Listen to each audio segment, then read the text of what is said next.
हम पढ़ेंगे 9th class का मैथ का चैप्टर 6 लाइन्स एंड एंगल, जिसमें सबसे पहले हम इंट्रोडक्शन पढ़ेंगे इसका। तो देखिए इंट्रोडक्शन में चैप्टर 6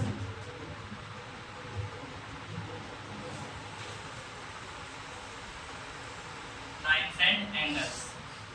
ठीक है, सबसे पहले इंट्रोडक्शन में देखना है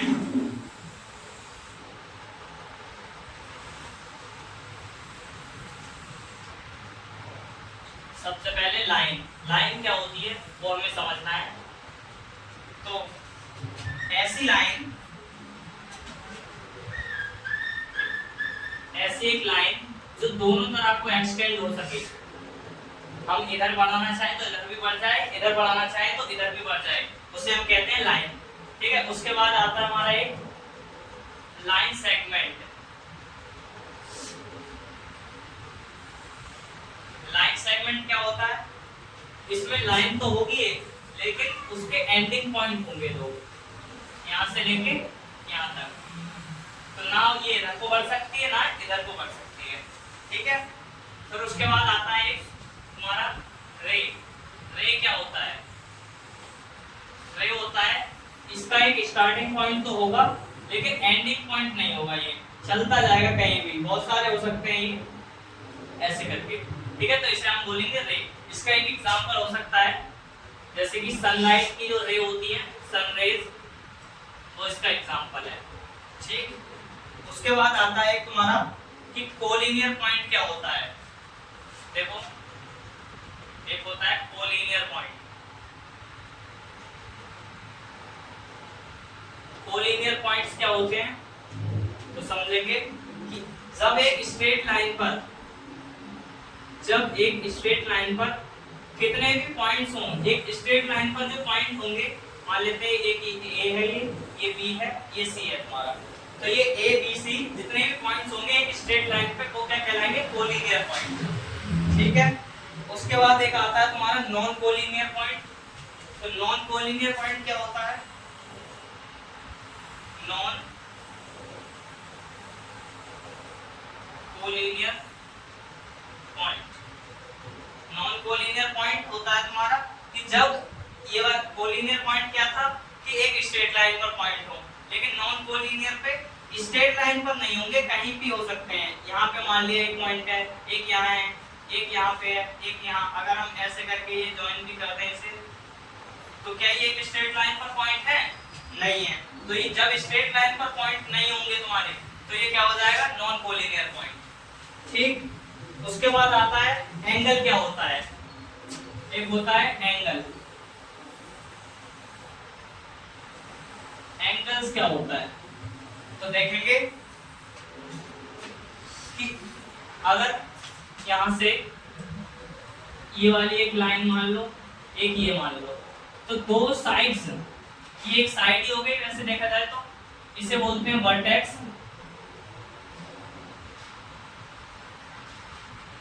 ये वाले होती है हमारी आर्म, इन्हें बोलते हैं आर्म। ठीक है, इसको भी आर्म बोलते हैं। तो दो आर्म के बीच में जो बनता है तुम्हारा, उसे ही बोलते हैं हम एंगल। ठीक है, एंगल पता चल गया। उसके बाद आता है तुम्हारा कि एंगल कितने तरह के होते हैं, छोटी क्लास में पढ़ा होगा। एक होता है तुम्हारा एक्यूट एंगल। एक्यूट एंगल जो 90 डिग्री से छोटा होता है, एक्यूट एंगल 90 डिग्री से छोटा होता है। एक होता है तुम्हारा ऑब्ट्यूज एंगल।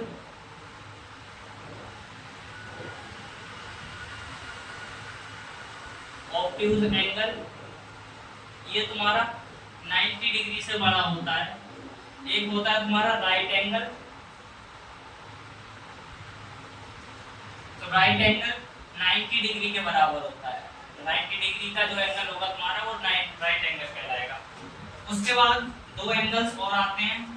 एक होता है तुम्हारा रिफ्लेक्स में, ये क्वेश्चंस में आएगा तो पढ़ेंगे हम कि रिफ्लेक्स में एंगल होगा, तो जो 180 से बड़ा होगा उन्हें सब हम एंगल क्या बोलेंगे? रिफ्लेक्स एंगल बोलेंगे। ठीक है, ये वाला हम क्वेश्चंस में पढ़ेंगे साथ में।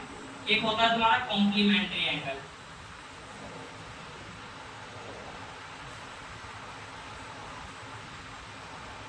कॉम्प्लीमेंट्री एंगल्स कौन से होते हैं? तो ऐसे दो एंगल जिनका सम 90 डिग्री होगा उन एंगल को क्या बोलेंगे? Complementary angle. जैसे कि एंगल 1 प्लस एंगल 2 बराबर 90 डिग्री। तो एंगल 1 और एंगल 2 कैसे एंगल होंगे? Complementary angle. ठीक है। उसके बाद आता है तुम्हारा एक सप्लीमेंट्री एंगल।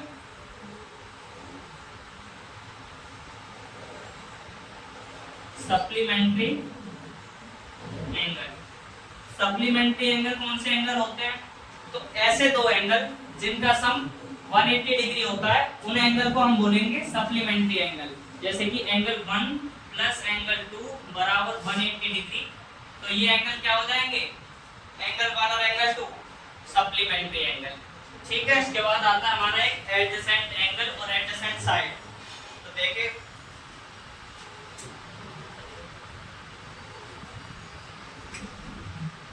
पहले देखेंगे हम एडजेसेंट साइड क्या होती है। ये लाइन यहां से ये एक लाइन खींची हमने, ये एक लाइन खींची। ठीक है। तो जो साथ वाली साइड होंगी, जैसे कि यहाँ पे नाम दे दें इसे ए बी ओ, यहाँ पे दे दें पी और ये क्यू। ठीक है। तो यहाँ पे अगर हम इन दोनों में एडजेसेंट साइड फाइंड करेंगे कौन से होंगे एडजेसेंट साइड, तो OB और OP ये दोनों एडजेसेंट साइड हो गई। इधर से देखें तो ये वाली OP एंड OQ ये दोनों एडजेसेंट साइड हो जाएंगी। इधर से OQ एंड OA ये दोनों हमारी एडजेसेंट साइड हो जाएंगी। ठीक है। तो इतना ध्यान रखना है कि जो तुम्हारी साथ वाली साइड्स होंगी उन्हें हम बोलेंगे एडजेसेंट साइड, एडजेसेंट साइड। ठीक है। उसके बाद आता है हमारा एक एडजेसेंट एंगल।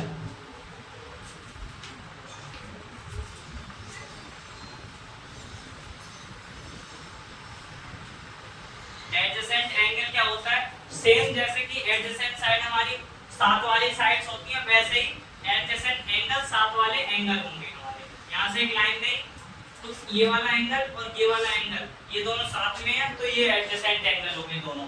ठीक है। जो भी साथ में एंगल होंगे एक साथ वो हमारे क्या होंगे? Adjacent angle. ठीक। उसके बाद आता है तुम्हारा कुछ प्रॉपर्टीज है, उन्हें देख ले। एक होती है लीनियर पेयर प्रॉपर्टी। देखो लीनियर पेयर, लीनियर पेयर क्या होता है कि एक स्ट्रेट लाइन पर जितने एंगल बनेंगे तुम्हारे, जैसे कि एक एंगल ये हो गया, एक एंगल ये हो गया तुम्हारा, तो एक स्ट्रेट लाइन पर जितने एंगल बनेंगे उनका सम 180 डिग्री के इक्वल होगा, उसे हम कहेंगे linear pair of angle. Angle 1 मान लो इसे एंगल 2 मान लो, तो एंगल 1 प्लस एंगल 2 बराबर होगा तुम्हारा 180 डिग्री के, तो इसे ही हम बोलेंगे लीनियर पेयर प्रॉपर्टी। ठीक है। उसके बाद आता है तुम्हारा एक इंटरसेक्टिंग लाइन क्या होती है, ये देखेंगे पहले। सबसे पहले एक होती है तुम्हारी इंटरसेक्टिंग लाइन, इंटरसेक्टिंग लाइन। देखो तो देखिए इंटरसेक्टिंग लाइन क्या होती है? जब दो लाइंस जब एक दूसरे को एक पॉइंट पर काटती हैं, मान लो ये वाली तुम्हारी MN लाइन है, ये वाली PQ लाइन है। ठीक है। और ये दोनों लाइन एक दूसरे को किसी O पॉइंट पर काटती हैं, तो जब दो लाइन एक दूसरे को एक पॉइंट पर काटती हैं उसी को हम बोलेंगे उन दोनों लाइंस को intersecting lines.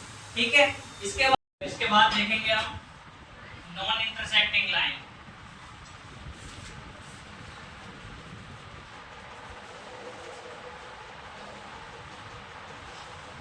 Non intersecting line कौन सी होंगी? जो एक दूसरे को कभी काटे ही ना, ऐसी लाइन। यहाँ पे देखो ये एक लाइन हो गई, ये एक लाइन हो गई, तो इनका डिस्टेंस हर जगह पर क्या रहेगा? सेम रहेगा। यहाँ पर भी सेम, यहाँ पर भी सेम। अगर इसे आगे बढ़ाएं इधर तो आगे भी सेम ही चलती जाएंगी ये। तो ऐसी लाइंस को हम क्या बोलेंगे? Non intersecting line. और इन्हीं लाइंस को बोलते हैं हम पैरेलल लाइंस। ठीक है। उसके बाद आती है एक ट्रांसवर्सल लाइन। ट्रांसवर्सल लाइन क्या होती है समझेंगे। ट्रांसवर्सल लाइन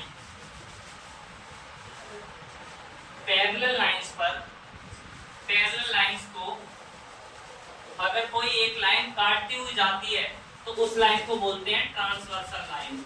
ठीक है, ये याद रखना है कि दो पैरेलल लाइंस को जब एक लाइन काटती हुई जाएगी तो उन्हें बोलेंगे हम ट्रांसवर्सल लाइन। ठीक है, इसी के ऊपर कुछ प्रॉपर्टी है वो भी देख लेते हैं साथ में ही। एक होती है हमारी अल्टरनेट इंटीरियर एंगल।